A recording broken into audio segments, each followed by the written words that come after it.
तो 31 दिन का जो एक लंबा अरसा निकला था, 31 दिन, वो जेल के बारे में हमें क्या कुछ बताइए? ऐसा अस्तित्व है। आज अगर संविधान नहीं रहेगा तो अपन भी नहीं रहेंगे। अपना नाम अगर मान लो कि जैसे आज मान लो वोटर लिस्ट में नाम कटेगा, कल अपना नाम है वो राशन कार्ड से कट जाएगा, कल अपना नाम है जो पेंशन से कट जाएगा, तो अपना अस्तित्व ही खत्म हो जाएगा। आप मानो देश में संविधान को भी खतरा है। आज हमें शेड्यूल कास्ट को, शेड्यूल ट्राइब या अन्य जो भी है, उनको जो आज वो आरक्षण का बेनिफिट है वो स्वतः ही खत्म हो गए। मैं ये मानता हूँ ये भारत का जो संविधान हुआ था, इस संविधान या बाबा साहब अम्बेडकर की कृपा से ये संविधान हुआ, संविधान की वजह से हम जैसी जातियों को आज ये अच्छा यह अवसर मिला है और हम इसी पद पर पहुंचे।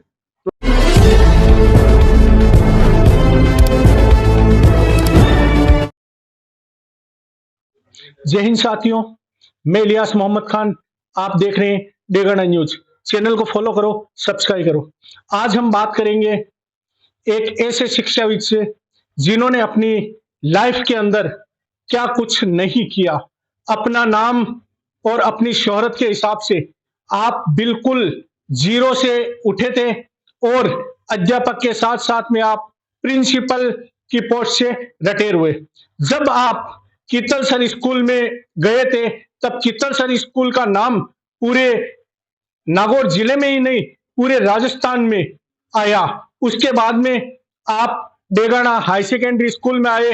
वहां पर आपने ऐसी सेवा दी एकदम जहां पर बिल्कुल कुछ भी एडमिशन नहीं थे, लेकिन जैसे ही आप डेगाना हाई सेकेंडरी स्कूल में आए एडमिशनों की भरमार हो गई और आपने जितना भी काम किया गवर्नमेंट की नौकरी में रहते हुए एकदम आपका पूरा नाम ऊपर तक था।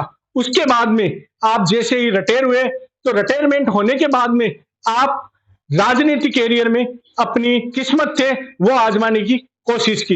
राजनीतिक कैरियर में अपने किस्मतों से उन्होंने बाकायदा कांग्रेस के साथ में काम किया और उसके बाद में आप चुनाव लड़े थे विधानसभा के और उस टाइम आप एक चुनाव के अंदर निर्दलीय उम्मीदवार के रूप में आप खड़े हुए थे और आपके पास लगभग 18,000 से ज्यादा वोट प्राप्त हुए, लेकिन आपको हार का सामना करना पड़ा और एक छोटा मोटा आंदोलन हुआ था एससी एसटी को लेकर। उस टाइम भी आप बहुत ज्यादा सुर्खियों में रहे थे।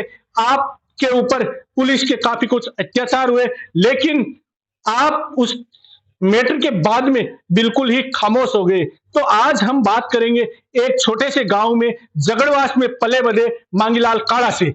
तो मांगीलाल जी से हम पूछना चाहते हैं कि आपके जीवन के बारे में आप क्या कुछ हमें बताइए। आपका बचपन कैसा निकला, आपकी पढ़ाई कैसे हुई और आपने नौकरी की कैसे शुरुआत की और आपने कौन कौन सी स्कूलों में जाकर क्या क्या कुछ त्याग किया। तो सबसे पहले डेगाना न्यूज में मांगीलाल जी काड़ा का बहुत बहुत स्वागत है। तो हम बात करेंगे मांगीलाल जी काड़ा से। सर, आप अपने बारे में कुछ हमें बताइए। सबसे पहले मैं डेगाना न्यूज चैनल को बहुत बहुत धन्यवाद दूंगा कि आपने सब समय निकाल करके मेरे बारे में जानकारी हासिल करने का प्रयास किया। इसके लिए आपको बहुत बहुत धन्यवाद।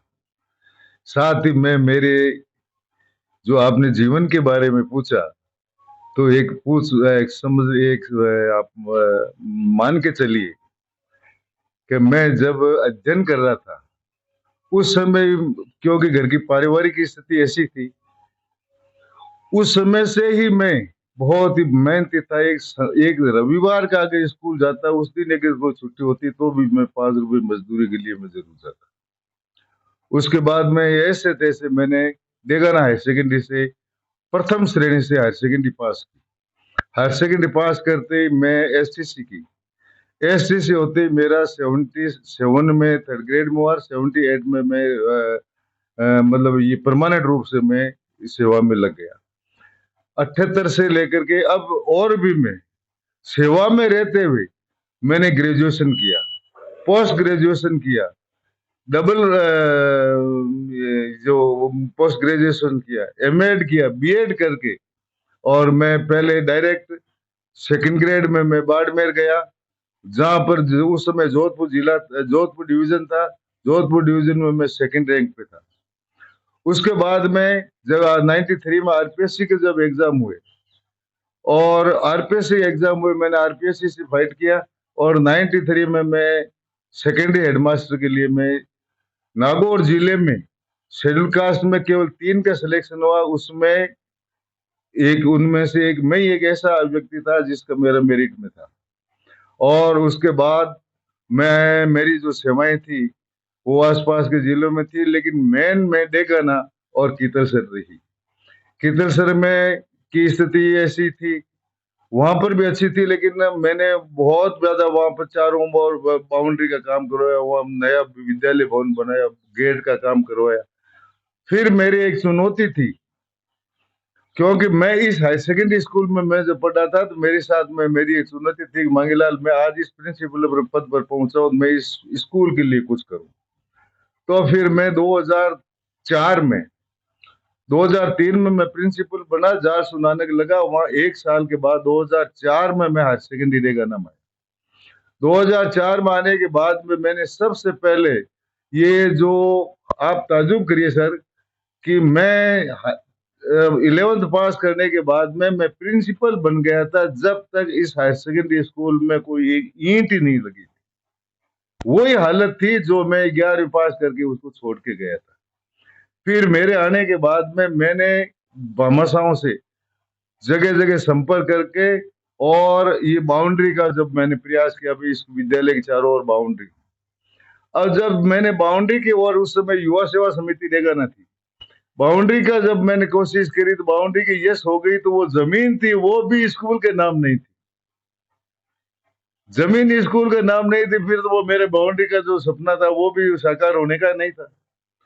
तो फिर मैं, ये जो जमीन के जो मालिक थी, मैंने व्यक्तिगत संपर्क किया। 3-4 जैसे ये रिनवा के थे, एक हमारी ये जो कलरू हो जा रहे वो ब्राह्मण थे, उनसे थे, एक और भी चांदारोड़ के थे। ये 4-5 जन से सबसे संपर्क करके मैंने उनसे रिक्वेस्ट किया, और उनकी वजह से सारी की सारी वो 23 बीघा जमीन है वो मैंने विद्यालय के नाम से करवाई। विद्यालय के नाम फिर मैंने विभागीय सूची में, उस सूची में भी उसको मैंने डलवा दिया। फिर 23 बीघा के मैं चारों ओर में ये बाउंड्री करवाई। और 300 जो अभी जो आपको जो नीम के पौधे लगे हुए 300 पौधे, ये सारे के सारे वो पौधे हैं, वो उस समय के मेरे लगाए हुए। मैंने उस डेगाना के रहते हुए यहाँ जिला के टूर्नामेंट करवाई। मैंने, आप ताजुब करो कि हैंडबॉल के पूरे राजस्थान के स्टेट के टूर्नामेंट भी मैंने यहाँ ऑर्गेनाइज करवाए। और इसी स्कूल में मैं जब आया था तो उसमें बहुत स्ट्रेंथ कम थी, मेरे आने के बाद में यह करीब 750 की स्ट्रेंथ हो गई थी। और यहाँ का एक लड़का था जो राजवेंद्र सिंह नाम का लड़का था, जो माध्यमिक शिक्षा बोर्ड के मेरिट लिस्ट में भी हमारे डेगाना का एक हमारे एक लड़का था जो मेरिट लिस्ट में भी आया। और फिर उसके बाद मेरे जब सारे उसके मेरे कार्यकला का वो देखा, तो मेरे जोधपुर के जो डिप्टी डायरेक्टर साहब थे यहाँ के अजमेर के, उन्होंने मुझे कहा आप पुरस्कार के लिए आप फाइल लगाओ। तो मैं हमेशा काम में विश्वास करता था, मैं कोई पुरस्कार में मैं विश्वास करता ही नहीं। लेकिन उन्होंने जबरदस्ती से किसी मार साहब को कह करके मेरी फाइल तैयार करवाई। 2007 में मैं डिवीजन से मैं शिक्षक से पुरस्कार से सम्मानित हुआ, और 2009 में स्टेट अवार्ड से मैं सम्मान हुआ। और उससे पहले भी मैंने हर क्षेत्र में जो भी काम किया वो बहुत ही मैं लगन और निष्ठा से किया। 1981 की जब जनगणना थी, डेगाना तहसील में मेरा सबसे टॉप का वर्कर था, टॉप में मैं था, एक प्रगणक टॉप में प्रगणक था। मुझे भारत के राष्ट्रपति की ओर से रजत पदक और प्रमाण पत्र वो प्राप्त हुआ। उसके बाद में 91 की जब जनगणना हुई, 91 की जनगणना में भी मैं सुपरवाइजर था। सुपरवाइजर की वजह से मेरा पूरे तहसील में, डेगाना तहसील में टॉप में वर्कर था। वो ही मुझे राष्ट्रपति की दोबारा राष्ट्रपति के द्वारा सम्मान पत्र और वो रजत पदक मुझे मिला था। और मेरा जीवन, मैं जहाँ कहीं भी रहा, मेरा आज तक का जो रिकॉर्ड रहा कि भाई ये अच्छा रिजल्ट रहा। और उसके बाद में मैं ये 2010 में जब ये आपकी वजह से या किसी की मेरी वजह से समझो 2010 में जब ये सरपंच की सीट आई थी महिला शेड्यूल कास्ट की, तो आप लोगों ने सब ने मुझे गांव वालों ने सब ने कहा साहब आपकी मिसेज को हम खड़ा करेंगे। तो मैंने मिसेज को खड़ा किया। 2010 से लेकर के 15 तक ये सरपंच भी रही।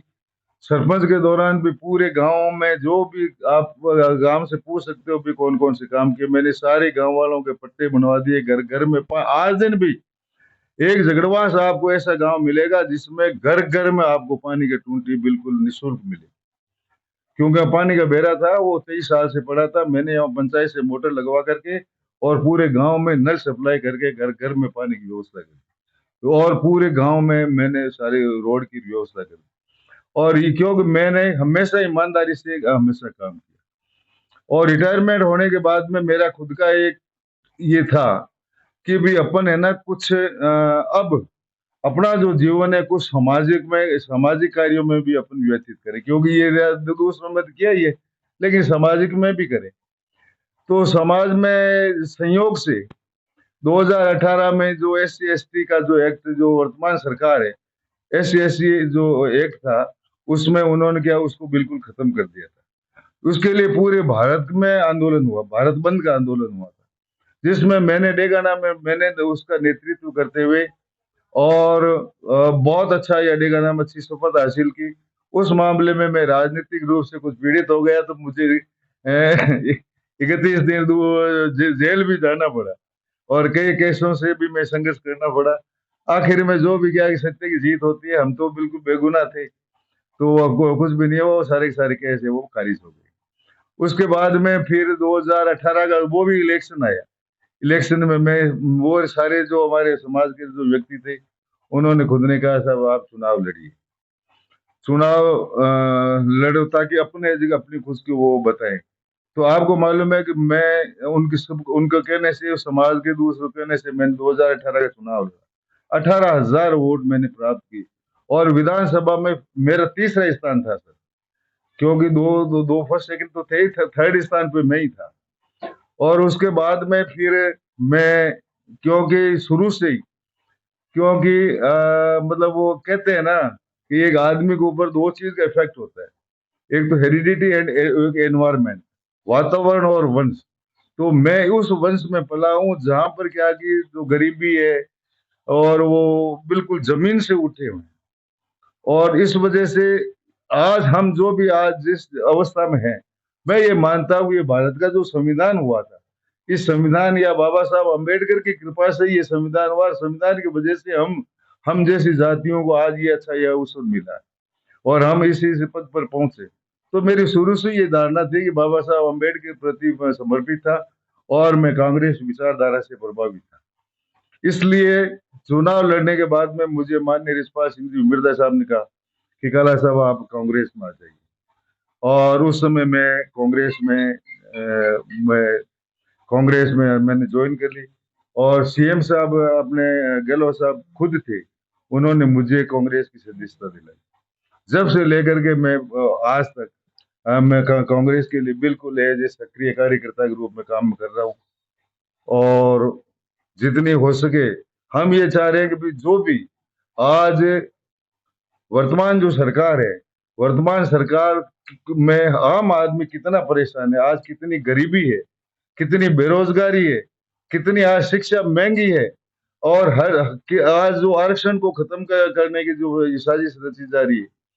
और आज हर क्षेत्र में आज बड़े बड़े जो उद्योगपति है उनके तो आज सारी सुविधाएं हैं, गरीबों के ऊपर कभी तो नोटबंदी का भार, कभी GST का भार और दुनिया भर की महंगाई से आज गरीब जनता वो बहुत अगर दुखी है। इसलिए हम चाहते हैं कि भाई ये जो वर्तमान सरकार है उस सरकार से लोगों में ऐसी जागृति पैदा करें संविधान के प्रति। आज सर आप मानोगे देश में संविधान को भी खतरा है। आज ऐसे ऐसे कानून लाए जा रहे हैं जिससे क्या आज हमारे आज सारे जो पब्लिक सेक्टर थे वो सारे पब्लिक सेक्टर निजी हाथों में दे दी। जब निजी हाथों में दे दिए तो आज हमें शेड्यूल कास्ट को शेड्यूल ट्राइब या अन्य जो भी है उनको जो आज वो आरक्षण का बेनिफिट है वो स्वतः ही खत्म हो गया। तो इसलिए अब हम ये चाह रहे हैं कि हमारा जो ये आरक्षण, वो जो संविधान है, उस संविधान की एन कैन प्रकार से रक्षा, और वो संविधान की रक्षा केवल और केवल कांग्रेस ही कर सकती है। काड़ा साहब को कभी ऐसा नहीं लगा कि भाई मैं प्रिंसिपल की पोस्ट पर हूँ, मुझे राष्ट्रपति द्वारा सम्मानित किया गया और अब मुझे राजनीति में नहीं आकर और केवल समाज की ही सेवा करनी चाहिए? क्या कभी आपको कुछ लगा ऐसा राजनीति में नहीं आने का कभी कुछ जैसे मान लो उस आंदोलन को लेकर या कभी कुछ आपके मन में आया? देखिए साहब, सही बात है कि समाज की सेवा है ना। आजकल क्या है साहब कि राजनीति एक ऐसी चीज है, उसके माध्यम से ही अपन समाज की सेवा कर सकते हैं। क्योंकि राजनीतिक अप्रोच के बिना राजनीतिक अप्रोच के समाज की सेवा क्या करेंगे बताओ। जैसे मान लो आज ये कोई समाज के व्यक्ति था, वो आज अगर मान लो कोई जेल में चला गया या किसी कारण से उसको मान लो जेल में फंसा दिया गया, तो बिना राजनीतिक अप्रोच के बताओ मैं उस समाज के व्यक्ति की क्या सेवा कर पाऊँ। तो कभी जैसे आपके ऊपर ब्लेम लगे थे, आप जेल में गए थे, तो आपका वो जो 31 दिन का जो एक लंबा अरसा निकला था 31 दिन, वो जेल के बारे में हमें क्या कुछ बताइए? ऐसा है साहब कि मैं एक ऐसे विचारधारा का हूँ कि जहाँ कहीं भी है, जैसी सुविधाएं हैं उसके अकॉर्डिंग ढलो। जैसी सुविधाएं हैं उसके अकॉर्डिंग ही अपने को ढल जाओ। जैसे जेल की जो सुविधाएं थी, भाई अपने को जेल में रहना है तो जेल के हिसाब से बस अपन ढल जाओ। आप ताजुब करो सर, अगर हम वहां रोते तो हमें कोई निकालने वाला नहीं था, तो अब रोए ही क्यों। हमें था कि भाई यहाँ अपने को इतना दिन रहना है, तो रहे तो मस्ती से रहो। हमें साहब जहाँ पर जैसा भी वातावरण था, जैसे भी एडजस्टमेंट था, उसके वातावरण के अकॉर्डिंग ही मैं अपने आप को डाल लेता हूँ। और उसी उसी हिसाब से मैं कभी सुख और दुख होना है इस चीज को मानता ही नहीं। क्योंकि सुख है, कभी सुख आ जाता है, कभी दुख आ जाता है। आज अगर मान लो वो दुख का समय है तो दुख को दुख के हिसाब से निकालना पड़ेगा, और सुख है तो सुख के हिसाब से निकालना पड़ेगा। जेल में है तो जेल में जिस जो जो जेल का व्यवहार है उसके अकॉर्डिंग हमें व्यवहार करना पड़ता है। अगर नहीं करते तो करते क्या। अभी आपको नागौर जिला शिक्षक प्रकोष्ठ का संरक्षक बनाया गया है, तो क्या कुछ योजनाएं हैं आपकी? सर, मेरी जो ये योजना है कि इसके लिए मैं सबसे पहले अपने जिला के जो जिलाध्यक्ष हैं लाला राम जी कुलरिया, उसको मैं धन्यवाद दूंगा। और अभिमन्यु सिंह जी भदौरिया जो राजस्थान शिक्षक संघ के प्रदेश अध्यक्ष है शिक्षक प्रकोष्ठ के, उनको भी मैं धन्यवाद दूंगा। क्योंकि उन्होंने मेरी कार्य क्षमता और मेरी निष्ठा और मेरे को इसके अनुकूल समझा, ये अनुकूल समझ करके मुझे ये कार्यभार सौंपा। और मैं ये चाहूंगा उस दिन के बाद में ही, हालांकि मैं पहले से ही कांग्रेस के प्रति मैं ना बिना पद के ही मैं जागरूक था, लेकिन अब जब जिम्मेवारी हो गई तो मैं हर क्षेत्र में हम ये चाहेंगे कि हर ब्लॉक में हमारे शिक्षक जो है, शिक्षक एक ऐसी है सर, उनका क्या कि समाज में थोड़ी सी पेट ज्यादा है, समाज में उनकी ज्यादा उठ बैठ है। इस वजह से क्या है कि शिक्षक अगर मान लो ज्यादा सक्रिय होंगे तो अपन अपन जो मुकाम हासिल करना चाहते हैं ना, वो इजीली अपन कर सकते। और इसके लिए मैं जो यहाँ डेगाना के जो ब्लॉक अध्यक्ष हैं उनसे भी मैं संपर्क में हूँ, शहर अध्यक्ष है उनसे भी संपर्क में है, दूसरे जो है उनसे संपर्क में। उन्होंने जैसे अपने अब प्रकाश जी है, हारून साहब है, मैंने उनको कहा कि भाई भाई आप है ना, आप आधी रात को भी हमारी जहाँ कहीं भी जरूरत हो हम तैयार हैं, लेकिन आप है ना भाई ये करना है, भाई संघर्ष अपन करो, संघर्ष में अपन पीछे मत हटो। और अपन पीछे हट जाएंगे तो नेचुरली अपन कुछ नहीं कर सकेंगे। मेरा तो एक ऐसा मानना था कि आप खुद ताजुब करो, जब मैं हायर सेकेंडरी एसएससी करके मैं आज देखा ना जैसी सीनियर सेकेंडरी का प्रिंसिपल रहा, मैं नागौर का अतिरिक्त जिला शिक्षा अधिकारी नागौर भी मैं रहा, तो आज मैं मतलब ठेठ जमीन से उठ करके आज मैं वहां तक पहुंच गया। तो ऐसे कौन सा काम है जो अपन नहीं कर सकते। तो अब मांगीलाल काड़ा अपने दलित समाज को क्या मैसेज देना चाहते हैं? युवाओं को, बुजुर्गों को कुछ ऐसा मैसेज है मांगीलाल काड़ा के पास कि वो दलित समाज को कुछ सुधारने की बात या बिगाड़ने की बात कर सकते हैं? मेरा तो सारे के सारे जो दलित समाज है, एससी है, एसटी है, ओबीसी है, जो भी पिछड़ा वो वर्ग अल्पसंख्यक है, मेरी एक ही धारणा है कि जो बाबा साहब के दिया हुआ जो संविधान है, वो संविधान आज उस संविधान की ही देन है कि आज अपना देश है वो किस स्थिति में था और आज कितनी प्रोग्रेस पर है। आज पिछले 11 साल में आज देश की क्या स्थिति हो गई है। इसलिए मैं ये सबको ये मेरा ये संदेश रहेगा कि भी आज अगर ये संविधान है तो अपना सबका अस्तित्व है। आज अगर संविधान नहीं रहेगा तो अपन भी नहीं रहेंगे। अपना नाम अगर मान लो कि जैसे आज मान लो वोटर लिस्ट में नाम कटेगा, कल अपना नाम है वो राशन कार्ड से कट जाएगा, कल अपना नाम है जो पेंशन से कट जाएगा, तो अपना अस्तित्व ही खत्म हो जाएगा। तो आज अगर संविधान है, हम मेरा तो एक ही कहना है कि जो संविधान के प्रति अपने को समर्पित रहना। हमने बात की है मांगीलाल काड़ा से, जो राष्ट्रपति द्वारा सम्मानित है, प्रिंसिपल की पोस्ट से रिटायर हुए, आपने चुनाव लड़ा है, काफी लंबी बात हो गई है और इनका लास्ट मैसेज हमारे पास यही हमें देखने को मिला है कि संविधान के प्रति आपको समर्पित रहना है। आप देख रहे हैं डेगाना न्यूज, कैमरामैन देवांशु के साथ में मैं इलियास मोहम्मद खान। चैनल को फॉलो करो, सब्सक्राइब करो, लाइक करो, कमेंट करो और शेयर करो।